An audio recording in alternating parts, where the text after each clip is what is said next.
माणसाला आपलं गाव सोडून बाहेर जावंसं वाटेल का? नाहीच वाटणार, नाहीच की वाटणार. आपली शेती पाण्यात गेली, आपल्याला वाईट वाटणार. आपल्याला काय खायला नसलं ती आठवण होणार आपल्या जमिनीची. शेवटी मुलं बाळ आहे, ती शाळेची अडचण आहे, पाऊस पाणी असा लागतो, या जनावरं दमवते ती, काय पिरून तरी. तालुक्यात असणारे मेढे या गावामध्ये ज्या ठिकाणी मराठवाडी धरण आहे, या धरणामध्ये काही वर्षापूर्वी हे गाव पूर्ण पाण्याखाली गेले होतं. तर ते आज जुने गाव पाहण्यासाठी आपण या ठिकाणी आलेलो आहे. तर हे गाव आपण पाहूया. या गावामध्ये जुनी मंदिरे आणि प्राचीन काही शिल्पे देखील या ठिकाणी आपल्याला पाहायला मिळतात. अतिशय सुंदर असणारे सातारा जिल्ह्यातील पाटण तालुक्यात वांग मराठवाडी हे धरण आहे. या धरणाच्या जलाशयामध्ये एक संपूर्ण गावाने जलसमाधी घेतलेली. अनेक वर्षानंतर हे गावाचे अवशेष व मंदिरे व शाळा या जलाशयातून व पाणी कमी झालेले आपल्याला पाहायला मिळते. तर याच ठिकाणी आज आपण आलेलो आहे. वांग मराठवाडीच्या जलाशयाच्या बॅकवॉटरमधून पण कमी झालेले पाणी आणि याच कमी झालेल्या पाण्यामुळे ही शाळा आणि अनेक मंदिरे व घरांचे अवशेष या ठिकाणी आपल्याला पाहायला मिळत आहे. तर आत्ता आपण येऊन पोचलेलो आहे वांग मराठवाडी धरणावरती. तर चला मग भेटूया पुढे. तुम्ही जे आता सांगत होता तेच सांगा. आता काय करणार? तुम्ही सांगा, आता आपलं गाव सोडून कोणाला जावं वाटेल का? हेच सांगा म्हणून म्हणलं दोन मिनिटं थांबा तुम्ही.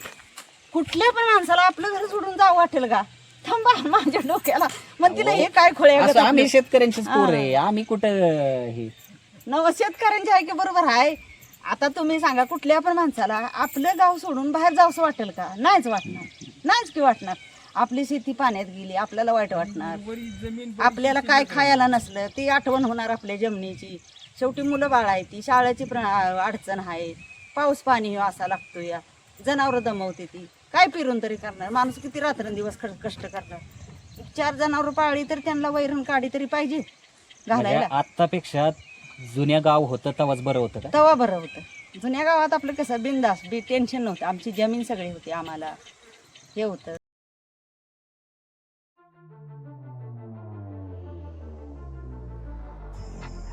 पाटण तालुक्यातील वांग मराठवाडी हे धरण 1997 साली सरकारने बांधण्यास सुरुवात केली. या गावातील अनेक वस्तू व अवशेष आपल्याला या ठिकाणी पाहायला मिळतात. संपूर्ण गावाने जलसमाधी घेतलेले हे गाव आज आपल्याला दुष्काळ पडल्या कारणाने पाहायला मिळते. मेंढ हे गाव ग्रामपंचायत खूप मोठी असावी, कारण याचा गावाचा विस्तार देखील आपल्याला खूप मोठ्या प्रमाणावरती पाहायला मिळतो. याच परिसरामध्ये आपल्याला अनेक जलसमाध्या आणि मंदिरांचे अवशेष, झाडे आणि संपूर्ण जलाशयामध्ये असलेली गाळ देखील आपल्याला या ठिकाणी पाहायला मिळतो. अनेक अवशेष आज देखील आपल्याला दगडी स्वरूपातील तर अवशेष जसे आज आपल्याला या ठिकाणी पाहायला मिळतात. मुख्यत्वे खरं पाहायला गेलं तर या ठिकाणी आपल्याला या गावाचे ग्रामदैवत असणाऱ्यांची मंदिरे आणि ग्रामपंचायत ही आपल्याला सुस्पष्टपणे या ठिकाणी आज आपल्याला पाहता येते. अनेक झाडे, या गावाचे अनेक अवशेष या ठिकाणी आपल्याला पाहायला मिळतात.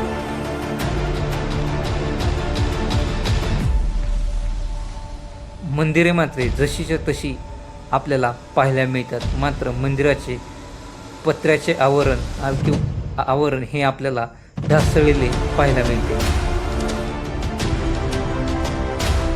या गावाचे ग्रामदैवतांची मंदिरे आपल्याला या ठिकाणी पाहायला मिळतात.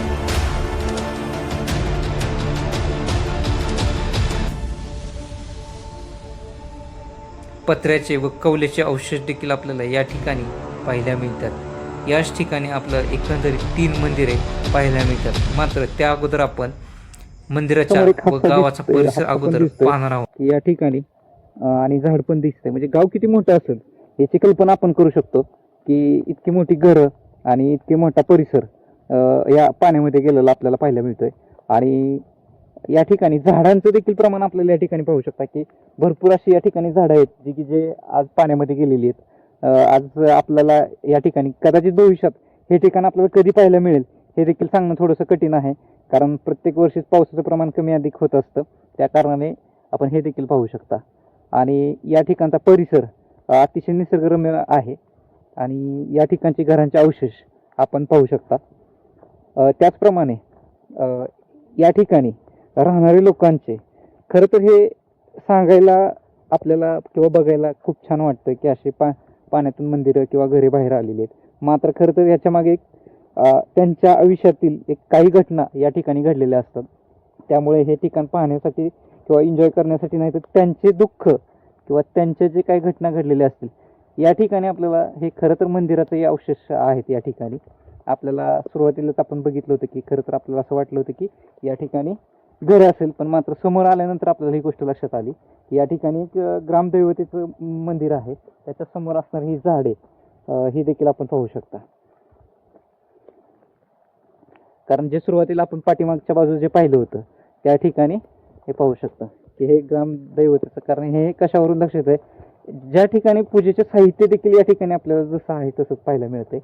कारण तांब्या, घंटा वगैरे देवाचं जे जे जे जे काय ठिकाण आहे ते या ठिकाणी आपल्याला पाहायला मिळते. अतिशय जागृत असं या ठिकाणी त्या काकांनी आपल्याला सांगितलं होतं की या ठिकाणी खूप असे जागृत आहेत.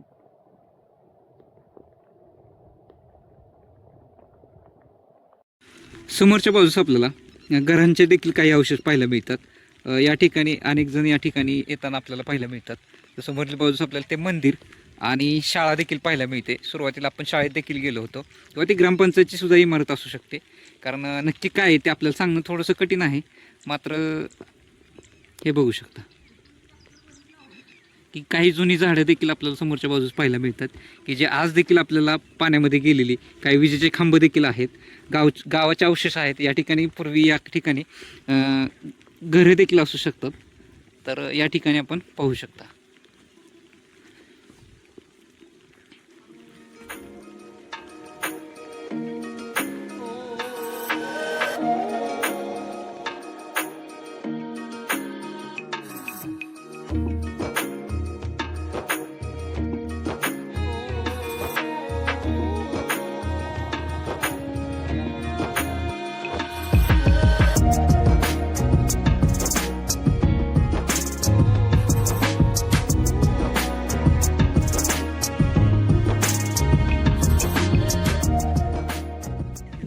हा, कदाचित ही छोटी छोटी मंदिरं पण असू शकतात. जे आपण पाहत आहोत ते मराठवाडी धरणातील सगळ्यात पहिल्यांदा बाहेर आलेली गाव किंवा मंदिरं आहेत. येथील ग्रामदैवत आहेत ते देखील पाहण्यासाठी.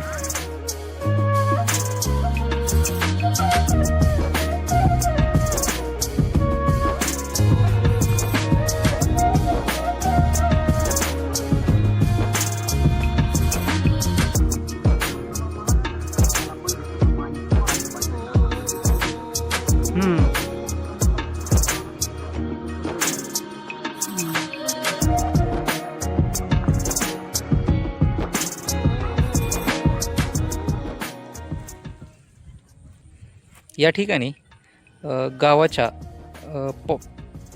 ताण भागवणारा हापसा या ठिकाणी आणि लाईटचे पोल देखील आज देखील आपल्याला या ठिकाणी पाहायला मिळतात.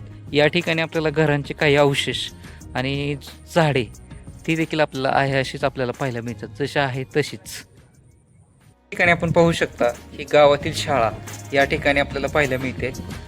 या ठिकाणी पूर्वीचे सरपंच किंवा ग्रामपंचायत असू शकते ही. या ठिकाणी आपण पाहू शकता की या ठिकाणी काही नावे आहेत. माने, पाटील असे, नंदाशंकर पुजारी. तर हे गावाची ग्रामपंचायत आहे. तर आपण आता ग्रामपंचायत पाहत आहोत. तर हे या ठिकाणी आपल्याला समोरील बाजूस 3 मंदिरे पाहायला मिळतात. एक मंदिर महाबली हनुमानाचे, एक श्री ज्योतिबांचे आणि एक महादेवांचे, अशी एकंदरीत 3 मंदिरे आहेत. याच ठिकाणी आपण पाहू शकता पाठीमागच्या बाजूस. तर या ठिकाणी सुंदर असं हनुमंतरायाचे मंदिर आहे. तशी मंदिराची अवस्था पाण्याच्या मानाने अतिशय सुंदर अशी अवस्था आहे.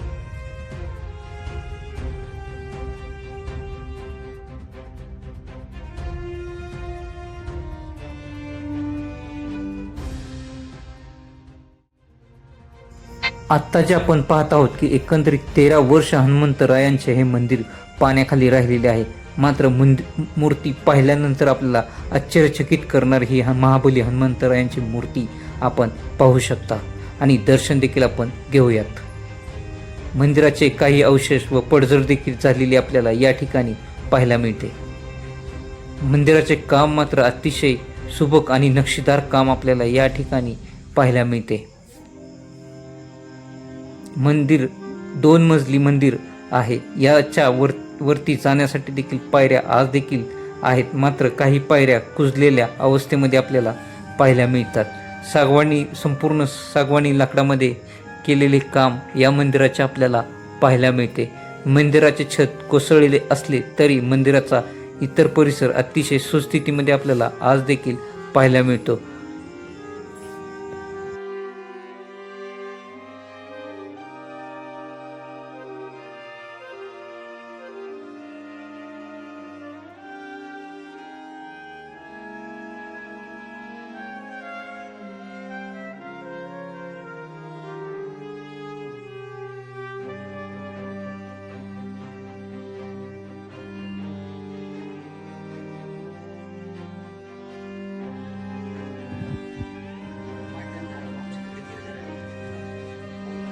हनुमंतरायाच्या मंदिरासमोर एक नंदी आणि एक दीपमाळ देखील आपल्याला पाहायला मिळते.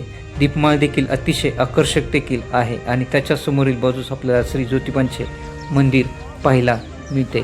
एकंदरीत 3 मंदिराचा हा समूह आपल्याला पाहायला मिळतो. तर चला मग आपण घेऊया श्री ज्योतिबांचे दर्शन. ज्योतिबाचे मंदिराचे देखील छताचे काम संपूर्ण आपल्याला सागवानी लाकडामध्ये केलेले पाहायला मिळते. या ठिकाणी अनेक वस्तू देखील आपल्याला जशाच्या तशाच आपल्याला या ठिकाणी पाहायला मिळतात. श्री गणेशांचे दर्शन करून आपण पुन्हा बाहेरील बाजूस आपण परिसर पाहत आहोत.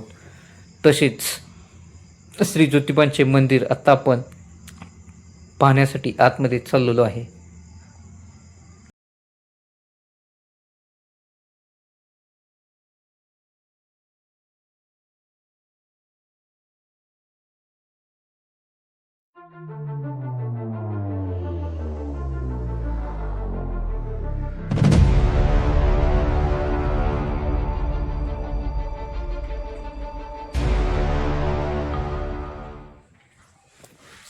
अतिशय सुंदर अशी मूर्ती आणि सुंदर नक्षीकाम केलेले हे आपण या ठिकाणी पाहू शकता. तर या बाजूला देखील श्री ज्योतिबांची मूर्ती आहे. आणखी एक मूर्ती आहे, ते सांगणं आपलं थोडंसं कठीण आहे. मात्र हे मंदिर मात्र अतिशय सुंदर आहे. इतक्या वर्ष पाण्याच्या खाली राहून देखील हे मंदिराचे सौंदर्य अजून देखील कमी झालेले नाही. या ठिकाणी आपण पाहू शकता.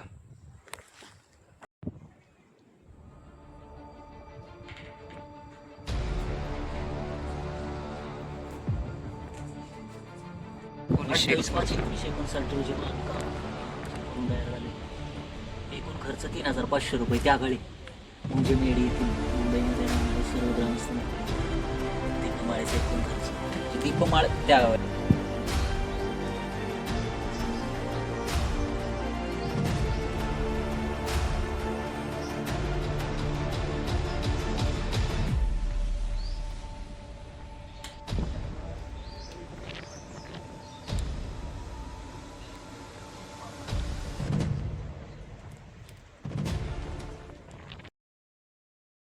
श्री ज्योतिबाच्या मंदिरांच्याच बाजूस आपल्याला महादेवांचे मंदिर आणि याच ठिकाणी आपल्याला एक तुळशी वृंदावन देखील अतिशय सुस्थितीमध्ये पाहायला मिळते. आज देखील आपल्याला अतिशय सुस्थितीमध्ये असणारे हे मंदिर देखील पाहायला मिळते.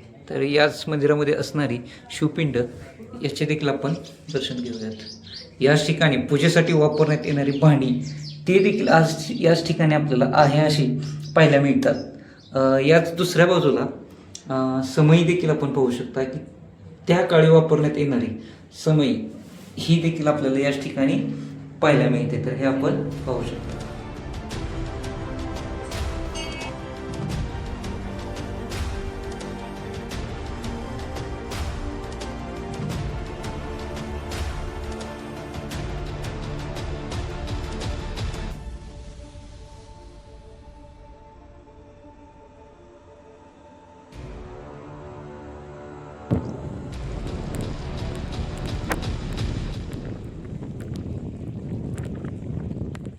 समोरील बाजूस आपण एक नंदीचे शिल्प पाहू शकता की पाण्यामुळे या शिल्पाची अवस्था कशी झाली आहे हे देखील आपण पाहू शकता.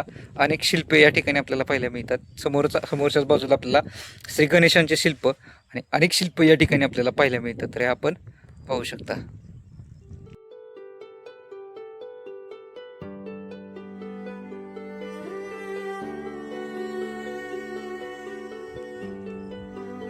इतक्या वर्ष पाण्यामध्ये राहून गाव आज देखील आपण या ठिकाणी पाहू शकता की अतिशय मंदिराची दुरावस्था पाहायला मिळते. मात्र आज देखील या ठिकाणी हे मंदिर आपल्याला पाहायला मिळते. आजूबाजूला पत्रे आणि नंदीची मूर्ती, समोरच आपल्याला एक सुंदर अशी दीपमाळ देखील पाहायला मिळते. त्याच्या शेजारी असणारे श्री ज्योतिबांचे मंदिर या ठिकाणी आपल्याला पाहायला मिळते. ज्योतिबा मंदिरा शेजारीच असणारे आपल्याला प्राचीन शिल्पे असणारी या ठिकाणी विरगळी आणि काही मूर्ती या ठिकाणी आपल्याला पाहायला मिळतात. कडे बघा ना, कडे बघा आणि ह्याच्यावरती मूर्ती बघा ना, प्रत्येकाची वेगळी. हा, प्रत्येक खांबावरती मूर्ती वेगळी आहे. कड्या पण आहेत ना, आपल्याला जे वाड्याला वापरतोत ना, ज्या जुन्या कड्या आपण वापरायचो त्या कड्या आहेत. आणि नक्षीकाम पण अतिशय जबरदस्त आहे. आणि दगडावरती मूर्ती आहे. याच्यावरती ही तर गणपतीची मूर्ती आहे. इकडे एक फुलं आहेत. तसंच सेम केलंय चारी बाजूला बरं.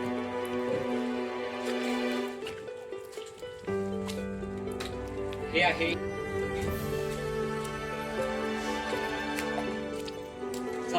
मंडळी, या व्हिडिओच्या माध्यमातून आपल्याला हे गाव दाखवण्याचा एक प्रयत्न होता. गावकऱ्यांच्या भावना आणि दुःख आपण समजून घेऊन हा व्हिडिओ बनवलेला आहे. तर मंडळी, हा व्हिडिओ आपल्याला कसा वाटला कमेंट करून मला जरूर सांगा. जर आपल्याला गावकरी कोण व्हिडिओ पाहत असतील, गावातील आठवणी येत असतील तर कमेंट करून मला नक्की सांगा. आणि आपल्या चॅनलला लाईक आणि सबस्क्राईब देखील जरूर करा. अतिशय खूप असे, तसंच पाहायला गेलं तर खूप निसर्गरम्य वातावरणामध्ये असलेलं हे गाव आज आपण पाहिलेलं आहे.